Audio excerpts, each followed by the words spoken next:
继续来看南投埔里台湾第二中心碧园区社，一丛超过10公尺高的树啊，透早熊倒去，佮去缀着边仔咧运动时的时代，加在是拢无大解。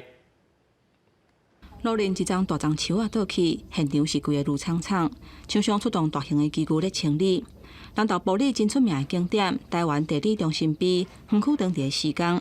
透早5点外，一丛差不多10公尺高的树啊，熊倒去，甲施工区域的围栅缀歹去，还佫去缀着4个准备要去运动的坐伙人。了后，消防人员甲树啊刷走，甲受伤的人救出来，其中伤势较严重的3个人送去附近埔里病院急救。伊人袂当过就对啦，咱拢甲围地啦，拢无爱互人树啊，拢综合落来啊。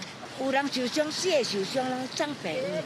现场的时代是议论纷纷，嘛希望受伤的人会当量早复原。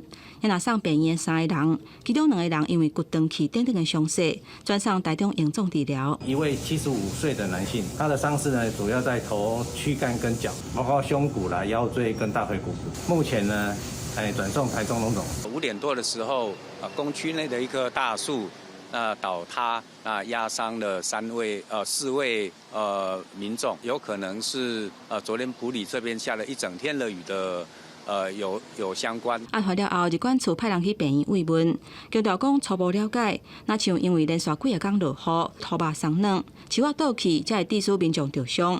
除了派人去慰问受伤的人，嘛要求厂商爱负责，而且答应后续一定会好好处理。记者综合报道。